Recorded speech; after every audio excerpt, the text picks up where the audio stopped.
ટીપા પર 12 વધારાના ઇલેક્ટ્રોન હોય ત્યારે તે 2.55 × 10⁴ ન્યૂટન પર કુલમના વિદ્યુત ક્ષેત્રમાં મિલિકાનના પ્રયોગમાં સ્થિર રહે છે.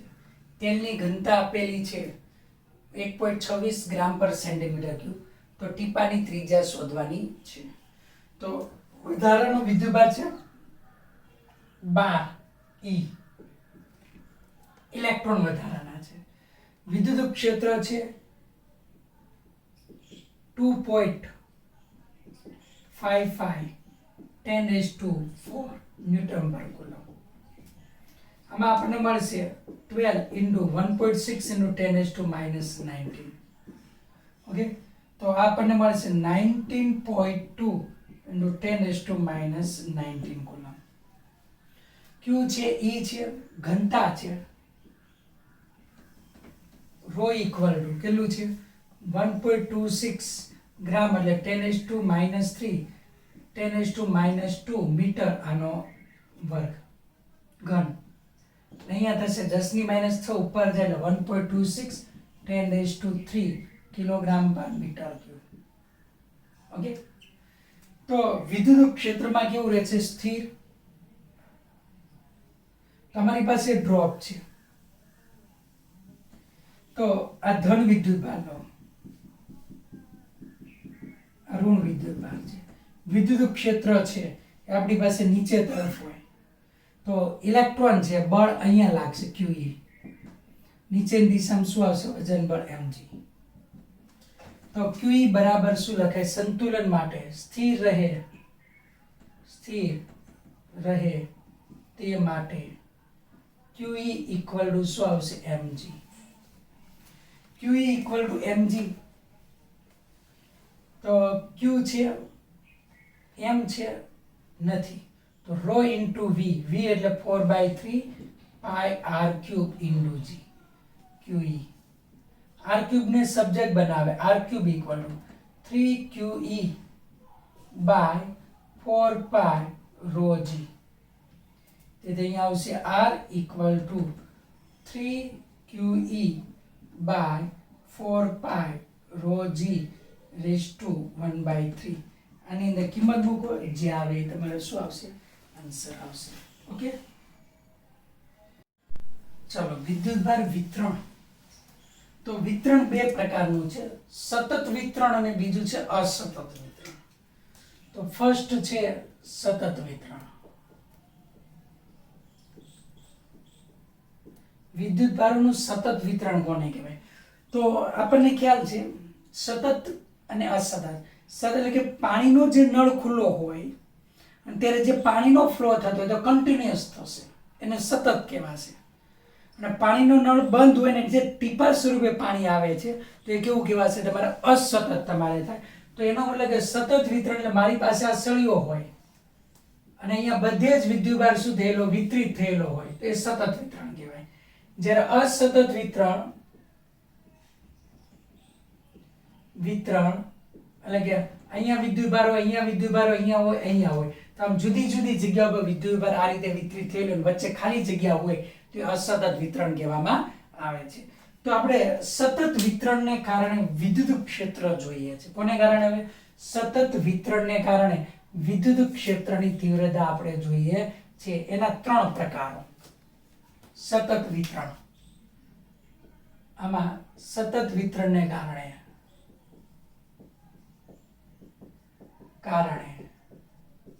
વિદ્યુત ક્ષેત્ર જોઈએ. ઓકે, તો પહેલા તો સતત વિતરણ છે, તો વિતરણ આપણે લઈ લઈએ. તો ફર્સ્ટ છે, ત્રણ ભાગ પાડી દઈએ.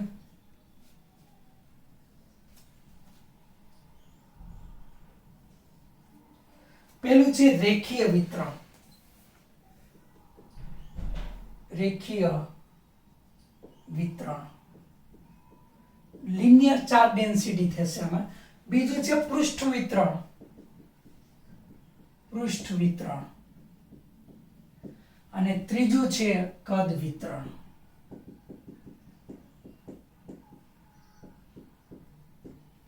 તો રેખીય વિતરણ કોને કહેવામાં આવે છે? તે તો વિદ્યુતભાર છે એ લાઈન ઉપર ડિસ્ટ્રીબ્યુટ થયેલો હોય તો એને રેખીય વિતરણ તરીકે ઓળખીએ છીએ. વિદ્યુતભાર છે એ રેખા ઉપર સતત વિતરિત થયેલો હોય, વિદ્યુતભાર રેખા પર વિતરિત થયેલો હોય તો તેને શું કહેશું? રેખીય વિતરણ. ઉદાહરણ તરીકે આપણી પાસે આ રેખા છે, એ કન્ટિન્યુઅસ રીતે વિદ્યુતભાર વિતરિત થયેલો હોય તો આપણે અહીંયા ડિફાઇન કરીશું રેખીય વિદ્યુતભાર ઘનતા. શું ડિફાઇન કરવાનું છે? રેખીય વિદ્યુતભાર ઘનતા.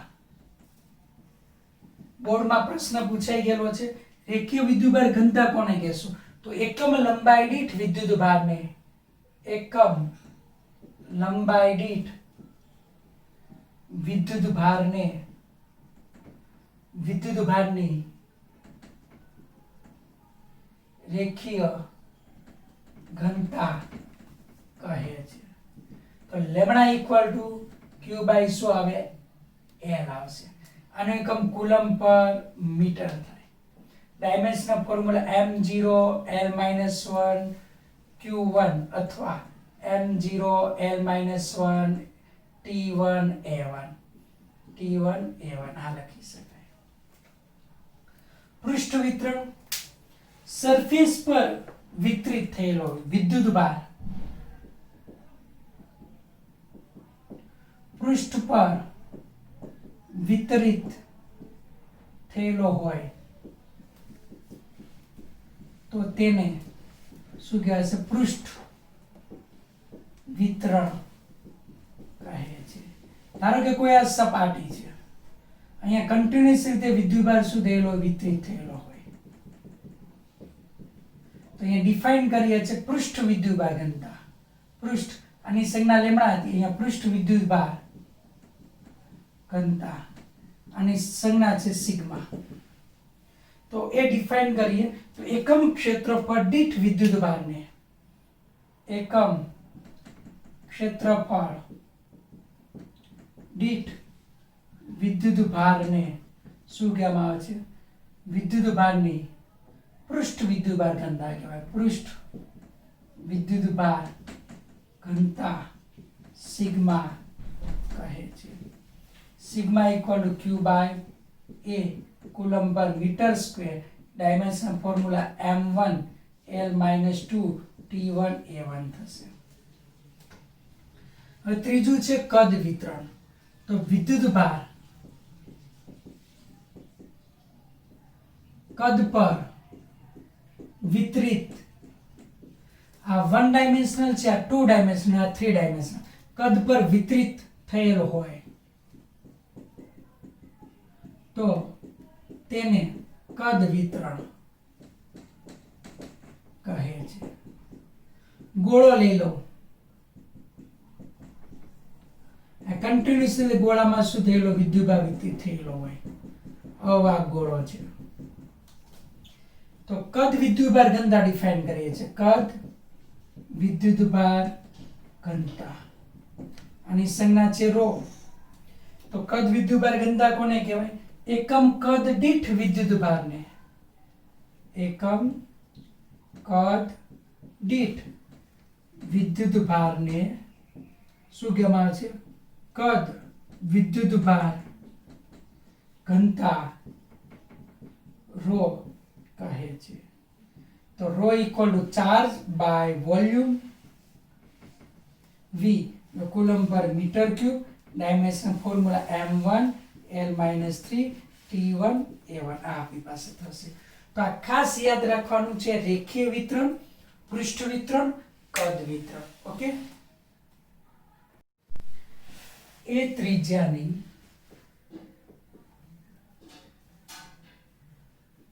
રિંગ પર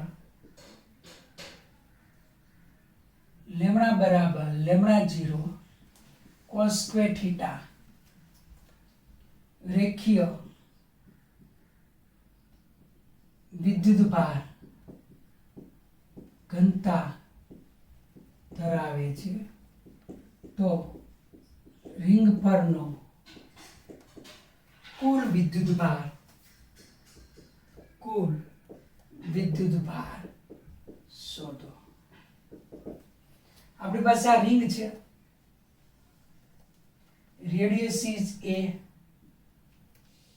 આના પરનો ટોટલ ચાર્જ એટલે આના પર ધન વિદ્યુતભાર આ રીતના ધરાવે છે, લેમડા 0 cos સ્ક્વેર થીટા. રેખીય વિદ્યુતભાર ઘનતા આપેલી છે, આ આટલી આપેલી.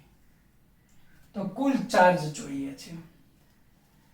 તો આપણે એક સ્મોલ એલિમેન્ટ લઈ લઈશું, આ સ્મોલ એલિમેન્ટ. ઓકે, આ એંગલ કેટલો લઈ લઉં છું, d થીટા. કેટલો લઉં છું, d થીટા. તો આ ચાપની લંબાઈ, આ લંબાઈ કેટલી આવશે, dl ઇક્વલ ટુ, ચાપની લંબાઈ dl ઇક્વલ ટુ ત્રિજ્યા ગુણ્યા ખૂણો d થીટા. તેથી આપણે ખબર છે કે લેમ્ડા બરાબર શું છે, એકમ લંબાઈ દીઠ ચાર્જ એટલે dq બાય dl. તેથી dq equal to lambda dl લખાય. લેમ્ડાની કિંમત મૂકો, કેટલી છે, lambda 0 cos square theta, dl બરાબર a d theta dq. Total charge જોઈએ તો આ ખૂણો ક્યાંથી ક્યાં સુધી છે, 0 થી 2 પાઈ સુધી, વર્તુળનો કેન્દ્ર સાથેનો ખૂણો. તો total charge q equal two 0 થી 2 પાઈ dq. લેમ્ડા 0 a ઇન્ટિગ્રેશન 0 થી 2 pi cos square theta d theta. देखो q equal to lambda 0 a, cos square નું ઇન્ટિગ્રેશન નથી થતું એટલે આપણને ખબર છે કે cos 2 theta equal two 2 cos square theta minus 1 આ સૂત્ર છે. તેથી 2 cos square theta equal to 1 plus cos 2 theta. देखो cos square theta equal to 1 plus cos 2 theta by 2. કિંમત અહીંયા મૂકો તો 0 થી 2 પાઈ અહીંયા આવશે 1 plus cos 2 theta by 2 into d theta. 2 common લઈ લઈએ અહીંયા તો q equal to lambda 0 a બાય 2. 1 નું ઇન્ટિગ્રેશન આવશે થીટા, cos નું ઇન્ટિગ્રેશન આવશે sin થીટા, પણ થીટા સાથે જે સહગુણક હોય સંકલનમાં છેદમાં અને વિકલનમાં ગુણાકારમાં આવશે 0 થી 2 પાઈ. મૂકીએ અહીંયા લેમ્ડા 0 a અપોન 2, અહીંયા આવશે પેલું 2 pi plus sin 4 pi by 2, પ્રથમ મૂક્યું માઇનસ થીટાની જગ્યાએ 0 માઇનસ sin 0 બાય 2 આ લખી શકાય. તો અહીંયા sin ગમે એટલા પાયો એટલે 0 i0 બધું 0, તો આ વચ્ચે ખાલી 2 કેન્સલ, તો લેમ્ડા 0 a ઇન્ટુ પાઈ આ આપણને મળશે. તો q બરાબર આપણને મળે છે લેમ્ડા 0 a ઇન્ટુ પાઈ.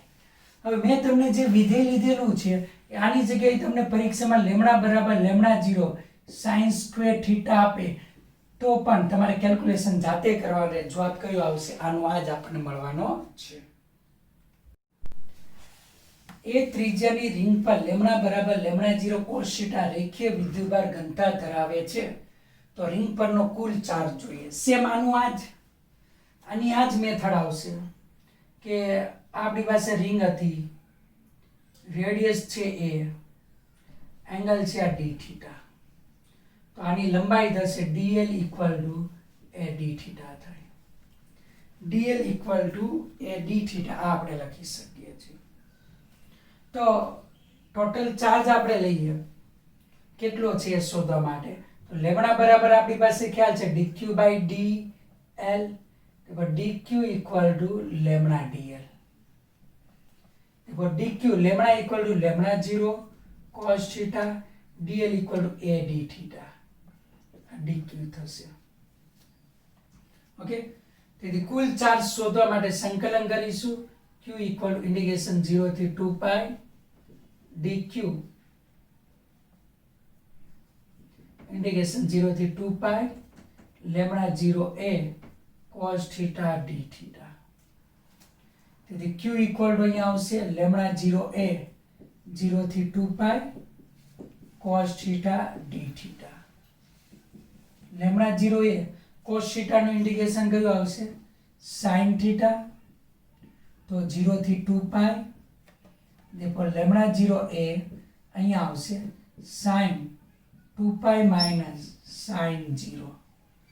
તો લેમડા 0 એ sin 2π ની કિંમત એ 0, sin 0 ની 0, તેથી ટોટલ ચાર્જ કેટલો આવશે? 0 આવશે. તો હવે ગ્રાફિકલ વતન લઈ લઈએ તો ટોટલ ચાર્જ 0 થાય. અને હવે બીજું કે લેમડા બરાબર લેમડા 0 sin θ હોય તો પણ જવાબ આ જ આપણને મળે. ટોટલ ચાર્જ કેવો આવે? 0. તમે અહીંયા જુઓ વિધેય કોસાઇન વિધેય છે, તો કોસાઇન વિધેય માટે ગ્રાફ હું અહીં આકૃતિ અહીંયા ડ્રો કરું. કોસાઇન વિધેય તમે લો તો કોસાઇન વિધેય તમને પહેલા અને ચોથા ચરણમાં ધન આવે.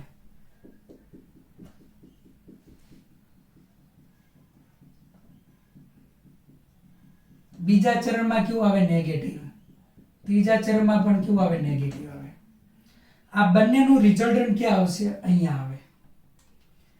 આનું રિઝલ્ટન્ટ અહીંયા આવશે, ધનનું રિઝલ્ટન્ટ અહીંયા E+.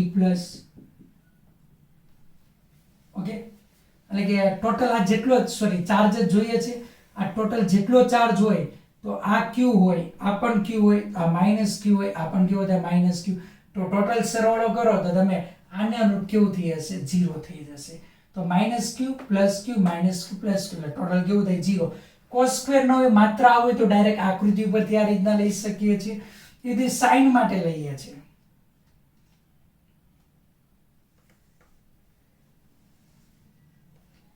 sin માટે તો sin ની અંદર લઈએ તો પહેલા અને બીજા ચરણની અંદર sin ધન, ત્રીજા અને ચોથામાં કેવું આવશે? ઋણ. ઓકે, તો તમે અહીંયા જોઈ શકો છો આ +q, આ +q, આ -q, આ -q. તો ટોટલ ચાર્જ કેવો તમે લખી શકો? 0. જો સ્ક્વેર સિવાયનું પદ હોય અને તમને ટોટલ ચાર્જ કીધેલો હોય તો ટોટલ ચાર્જ તમને કેવો મળે છે? 0 મળે છે. આ આપણે યાદ રાખવાનું છે. ચાલો આકૃતિમાં આ આકૃતિ લઈએ છીએ. આપણી પાસે XY પ્લેન છે. XY બાજુની લંબાઈ કેટલી છે? A છે. આ પણ કેટલી છે? A. આ સમતલ પર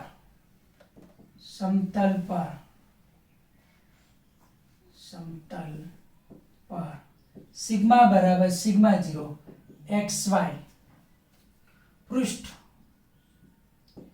વિદ્યુત ભાર ઘનતા ધરાવે છે. તો પૃષ્ઠ પરનો કુલ વિદ્યુત ભાર શોધો. તો આપણને ખબર છે કે સિગ્મા બરાબર શું લખાય? dq/dA.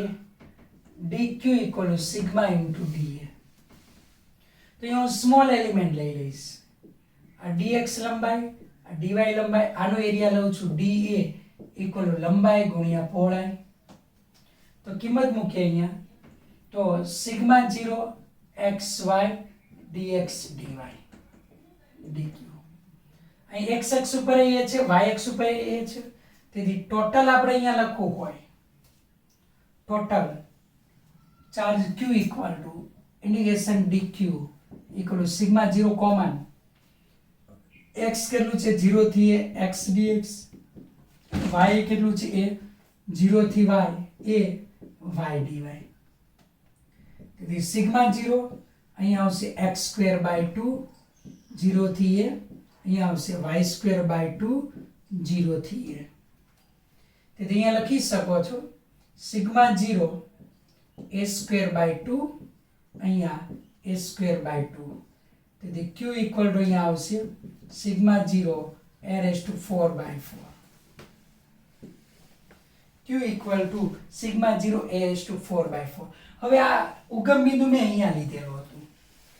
હવે એની જગ્યાએ આ જ આકૃતિની જગ્યાએ હું બીજી આકૃતિ લઉં છું.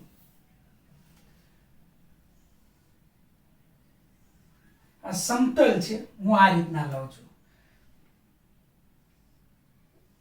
બાજુની લંબાઈ એ છે તો આટલી a/2 થાય, આટલી a/2 થાય. આ ઉગમ બિંદુ છે, x અક્ષ છે, આ y અક્ષ છે. આ a/2 થાય, આ a/2 થાય. હવે આનો આ જ દાખલો સિગ્મા બરાબર સિગ્મા 0 xy.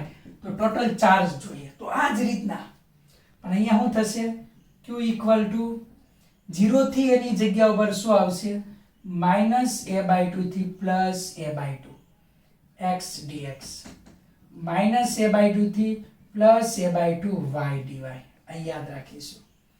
તેથી સિગ્મા 0 અહીંયા આવશે x²/2 -a/2 થી +a/2 અહીંયા y²/2 -a/2 થી +a/2 વેલ્યુ મૂકીએ તો q ઇક્વલ ટુ અહીંયા આવશે સિગ્મા 0 2 * 2 4 બે માંથી કોમન અહીંયા આવશે a²/4 માઈનસ a²/4 કારણ કે માઈનસ નો વર્ગ કેવું થાય પ્લસ વર્ગ ઇન્ટુ અહીંયા ઓલસો ઇન્ટુ a²/4 a²/4 તો આ કેવું આવશે 0. તો પરીક્ષામાં ખાસ ધ્યાન રાખવાનું છે કે તમને આ પોઈન્ટ ક્યાં આપેલો છે. તો અહીંયા આ પોઈન્ટ ઉગમ બિંદુ પર છે એટલે 0 થી a સંકલન લીધું છે. અહીંયા સેન્ટર પોઈન્ટ ઉગમ બિંદુ પર છે તો ઇન્ડિકેશન -a/2 થી કેટલું લેવાનું +a/2 આ -a/2 થી +a/2 તો પૃષ્ઠ વિદ્યુતભાર કેન્દ્ર સિગ્મા બરાબર સિગ્મા 0 xy અથવા ગમે એ આપેલી હોય તો આપણે આ રીતના કેલ્ક્યુલેશન કરી શકીએ છીએ. ઓકે.